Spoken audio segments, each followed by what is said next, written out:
Hello. It's a pleasure for me to be with you today and to talk about a topic which is essential for all of us when it comes to religion, spirituality, and ethics. Very often when we talk about this, we distinguish between religions, and many people are saying, I like spirituality, I don't like religions. And others are speaking about ethics, and it's as if we can talk about one of the other and distinguish between the two or three fields. My life as a Muslim, and as you heard, was involved in many struggle for justice, for dignity around the world, not only in the Muslim majority countries, but also in the West. Being banned by the Bush administration was not a dishonor, but much more an honor in the United States. So the point here is for me to come to something which is essential. All my life, what I try to do is to reconcile the three dimensions, coming from within a spiritual tradition and being a believer, a Muslim. I travel around the world to get the secret of what was common to all the religions and all the spiritualities. I went to meet Christians in South America, Don Elder Camara and the liberation theology, and to try to understand how he was dealing with his faith, being someone who is struggling for the sake of solidarity and justice in Brazil, for example. And then I went to look at what was the secret in the Buddhist tradition, staying hours with the Dalai Lama, trying to understand how was he connecting his spirituality with something which is not known, because very often we look at him, we like the way he smiles, but we don't understand that every day in the morning at 4 o'clock in the morning, he wakes up and repeat and try to get this deep understanding of what is the meaning of life. This discipline with the self, which is the secret of all spiritualities, Eastern spiritualities, African spiritualities, and even the mystical traditions that we have in the Jewish tradition and that we have also in the Islamic tradition. So I try to get the secret and to reconcile. Understanding something which is essential for me, that religions, the way we are dealing with them today, are very often understood as a reference where we prohibit, we condemn, and we punish. And it's all based on this obsession with rules, and we have to be very cautious with that the essence of religion is not about that. That when we come to the very essence of what a religion should be, in fact, is much more about the relationship you have with your own self, the way you master yourself, and you understand that you can accomplish the best, but you are able of the worst. And anyone in this room knows that. If you look at yourself, you know that you can do something. You can even don't expect you to do it because it's great, but you can do the worst. And you cannot expect you to do it because it's the worst that you can expect from a human being. We are like that. And at the end of the day, what the religions came with was control yourself. Go through this education. And the rules are here and should be here, not to punish, but to educate. Not to limit, but to give us a way of liberating ourselves from our own ego. And what is in ourselves the worst that can be in humanity, because as human beings, we are able of changing the world and changing ourselves for the better. And this is where the whole journey starts. So in my travels and trying to find the secrets, I was dealing with all the traditions. And I understood here that what's very essential for us is to get this understanding of what our religions should be. And in fact, the secret is to ask ourselves the true meaning of freedom. In fact, freedom is not to come with a very simplistic understanding of who you are, trying to, or saying, for example, I do what I want. The first question when someone is telling you, you know what, freedom is to do what I want, is to question this statement. Are you sure that you want what you want? Because today, the very simplistic equation is to think, I do what I want, and to be driven by emotions. And we know today how much we can be alienated by and through our emotions. You go to a supermarket, you think that you are just going to buy things, and there is music over there. And this music is all done to push you to buy. It's all about attracting your emotions, to put you in a state where you think you are free, but you're open to be a consumer. The true freedom is not about that. The true freedom is not about this emotion or these emotions that we have. It's the way we are trying to master this. And it has to do with education, with something which has to do with discipline. And I know that we don't like this word today. Discipline is perceived as something which is, in fact, against freedom. In fact, it's the opposite. Look at arts. Look at a pianist, for example. A pianist, when he is or she is playing, in order to be able to improvise, she or he should get the technique. So it's with this discipline, managing, controlling the technique, that at one point you can improvise. It's the same with the self. It's the same with your ego. When you are trying to master your emotions, trying to work on yourself, this is where you come to something which is essential to in our life, which is to get the true freedom. The true meaning of freedom, which has to do with three things. The way you look at yourself and the way you look at your own education. And I think that this is where religions and spiritualities come together. No spirituality without demanding education of the self. And this kind of emotional spirituality is not the right way of putting it. When we come to yourself and ask yourself, in which way, as you know yourself, you can, for example, come and say, during the last week, during the last months, what have I done to make myself better? In which way I'm trying to liberate myself from my ego? This is the starting point of all spiritualities. This is the starting point and should be the objectives of all spirituality. And to get this understanding here, in the way we are dealing with our ego, with ourself, there are steps. The first one, and especially for us today, living in the West, living in Western societies where we have money, we have time, we have to come to this question, which is, how do we get, or how do you go through this process of liberation? And there is something which is essential here. It has to do with knowledge. Knowledge, and there is no freedom without knowledge.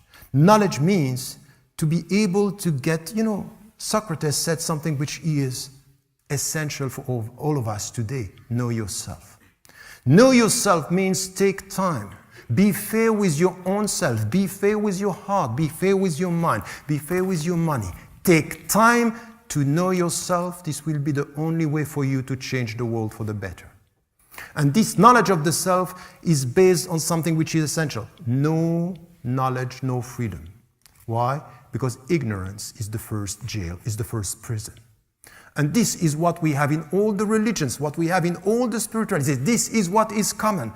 Instead of competing, instead of judging the religions of the other, and to look at what seems to us being bad, we might have to come to a dialogue of the center, a dialogue of what is essential for every one of us. And we will see here that we have lots to do together. But when I'm saying this, it's just not for you to sit and say, oh, this is music to my ears. No, it should be light for your heart. It should be commitment for your mind. It should be actions in your life. It should be something that you have to translate into your life. Why? Because we should stop being the observers of our own failures. To look at the world and to say, I can't do anything, I am powerless. That's not true. The reality is to change that and to become the subjects of our history, the subject of our society. Every one of us here has the power to do something, and this is what religions and spiritualities are telling us, teaching us. Start with yourself, look at your neighbor, change the world. That's the way forward, and this is why we have to come together. And while I was traveling, looking at Desmond Tutu being in South Africa saying, apartheid will never win, I will struggle. This was when it was obvious for many people that this was not going to change. And when you go and you see Donald the Camara in Brazil dealing with poor and saying, you know what? Bible is not to be in Rome and to deal with money. It's to be in the streets and to deal with poor people. This is the very meaning of what the Christian tradition is. And when we go and see people who are anonymous people, not known, not on the headlines, not being talked about in our media, but on the streets, in their life, trying to change. And these are my teachers. These are the people that I took from them, not only from my religion, but from all the other spiritualities, all the other traditions, and also from my own traditions, taking this and saying, this is the way, this is what we have to do, and this is what we have to try to change. Knowing this, and knowing this very essence of religion should not be about prohibiting, should not be about imposing rules, but getting the very meaning of rules, this is where we understand that spirituality should be always there. But what is spirituality? Is it to isolate yourself from the world? To say, okay, look, I have my business and then I go for some hours of spirituality in my life? So I pray during the night, or I am isolating myself. I do and practice yoga a few hours. This is my spirituality? No. This is a distorted way of dealing with spirituality. In fact, and this is why the last dimension of my talk today has to do with ethics and ethical responsibility. But spirituality is all about putting meanings in our actions. And this is where the quest for meaning, and when I wrote that book, The Quest for Meaning, many people were saying, oh, you as a Muslim, why are you writing something about the quest for meaning? Because this is what is the universal, intimate quest that we have, and the universal shared values that we are looking for. Having said that, and understanding how we have to deal with these values, how we have to deal with ethics, this is where we understand the very meaning of spirituality. Put meanings in your life. And this is a simple question. You came this afternoon, you are sitting here, you are listening to people. What is the meaning of your life? What is the goal of your life? Why are you here? What are you trying to achieve? Get money at the end of the month? Have some fun this afternoon? Or coming with something which is, yes, having fun, it's good. Resting is good. Being a human being is good, if and only if we look at the world the way it is and we look at ourselves the way we are. And the first thing that we have to do, and we all know this, if we are sincere, if we are real with our own self, we know that every one of us has a very big struggle, intimate struggle. Trust your qualities, but face your weaknesses. Trust your qualities and face your weaknesses. Face your weaknesses means you use your qualities to change the way you are by being more committed and fair with yourself. There is a supplication saying, oh God, we have been unjust with our own self. What does it mean? We have a mind, we don't respect our mind. We have a heart, we don't respect our heart. We have a body, we don't respect our body. And the starting point of everything is this. This is spirituality in action. Ethical spirituality. Be ethical even with yourself. And this is the starting point of the journey. This is where we are committed, not only by romanticizing, idealizing, and speaking about spirituality in an emotional way. This is a commitment. This is a responsibility. And then we look at the world. And this is where the only way I understand my religion as a Muslim is not only to pray 5 times a day. It's not only to fast during 1 month. All this is to educate myself, to get this spirituality in action, and to try to find Christians, Jews, Buddhists, Hindus, atheists, agnostics, who understand something which is essential. We are here with a mission which is to change this world for the better. And to change this world for the better is first to look at ourselves, as I said, and then to look at the world. And so how am I going to change that? Look at this globalized world we are talking about. Don't you see now when you watch TV that sometimes you have the impression that the life of African people, Asian people, are less valuable than the life of Western people? The way we count is not exactly the same? Is this normal? We are talking about humanity, we are talking about equality, but our emotions are different when it comes to someone from our country was killed and so many people from there are killed. We are used to the numbers and our emotions are not reacting the same. It means that there is something wrong in our way of dealing with human life. There is something wrong with the way our emotions are reacting. And this is why we have to change this, by starting to be committed with and consistent with the values that we have. It's not enough to say we are all human beings. When it comes to new slavery, look at what is happening around the world. In Europe now, you have people coming from Eastern countries, women who are sold and bought and sold in this country, in the West, and we are silent. Migrants, the way they are treated, it's just undignified. Undignified. And it's not only Lampedusa, it's so many people, millions of people around the world are treated like this. Silence. And we say, okay, you know what? I'm going to pray. I'm a practicing Muslim. I'm a practicing Christian. I'm a practicing Jew or Buddhist, but we are not here to be the voice for the voiceless. Spirituality is about this. It's about meanings in all what we are doing. To be able to speak about nature that we are destroying. To be able also, in an ethical way, to deal with the way we eat and what we eat. The way we treat animals is just undignified. We are in the 21st century. We speak about nice values, and we are observers. We are passive. We are not enough reconciling the three dimensions between religions, spirituality, and ethics. Ethics means, look at our politicians. Look at our journalists. There is a lack of ethics in politics. There is a lack of ethics in the media. There is a lack of ethics in economy. And this is where all what I understand from my commitment to my religion, to my commitment to my values, to my commitment to ethics, is to say this is where we should stop being passive.